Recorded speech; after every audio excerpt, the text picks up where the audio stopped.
एक छोटी सी बस्ती में एक खूबसूरत बाग था जिसे लोग प्रेम का बाग कहते थे।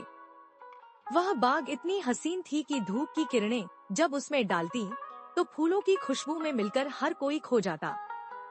पर इसकी खासियत यही थी कि यहाँ सिर्फ फूल ही नहीं बल्कि बच्चे भी खेलते और सीखते थे। वे अक्सर यहाँ इकट्ठा होते, अपनी शरारतें करते और खुशियों के गीत गाते।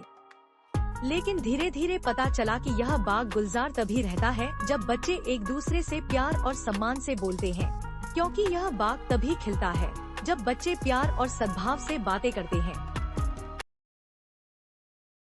मुझे याद है उस दिन की जब पहली बार मैंने इस बाग को देखा।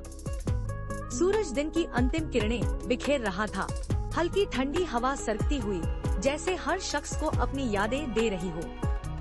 एक छोटी सी लड़की जिसका नाम पूजा था, अपने बैग से किताबें निकाल रही थी। उसका चेहरा उदास था, जैसे कोई बड़ा दुख उसकी आंखों में झलक रहा हो। उसकी आंखों में एक चमक थी, पर आंखों के कोर में एक छुपा सा आंसू भी। उसकी बात समझने वाला कोई नहीं था, क्योंकि वह अक्सर चुप रहना पसंद करती है। एक चुल में पूजा बहुत शर्मीली थी, अपने छोटे से संसार में खोई खोई सी। लेकिन उस दिन बाग के किनारे उसकी मुलाकात हुई रिया से। रिया भी नई थी यहाँ, लेकिन उससे मिलते ही ऐसा लगा जैसे वर्षों की दोस्ती हो।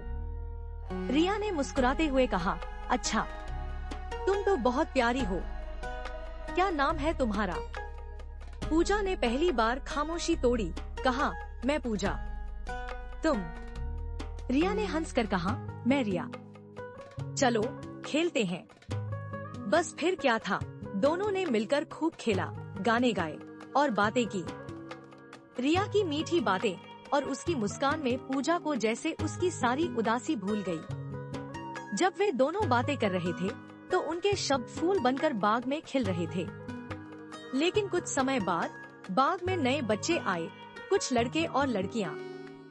उनकी फूहड़ बातें और झगड़ते हुए स्वभाव ने बाग की सुंदरता को दीमक की तरह खोखला कर दिया।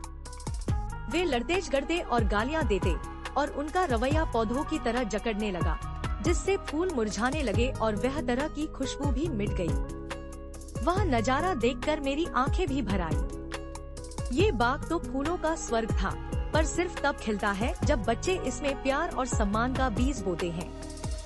तभी तो रिया ने पूजा को समझाया, देखो, हम सभी एक ही फूल के पेड़ से हैं।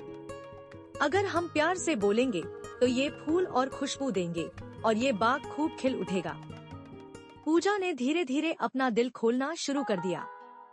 उसका प्यारा सा मुस्कान वापस आ गया। उसके छोटे छोटे कदमों में नई ऊर्जा थी, नई उम्मीद। उस दिन से बाग में वो बदलाव आया। बच्चे एक दूसरे से प्यार से बातें करने लगे।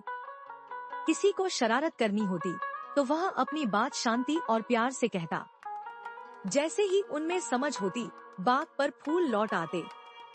हर सुबह बच्चे खिलखिलाते और हर शाम रंगीन फूलों का साम्राज्य होता। उस बाग की खूबसूरती में इजाफा हुआ और उसकी खुशबू पूरे वातावरण में फैल गई। यह कहानी हमें सिखाती है कि प्यार, सम्मान और सद्भाव से ही जीवन का बाग खिलता है। बच्चे जैसा सीखेंगे वैसा जीवन रंगेगा।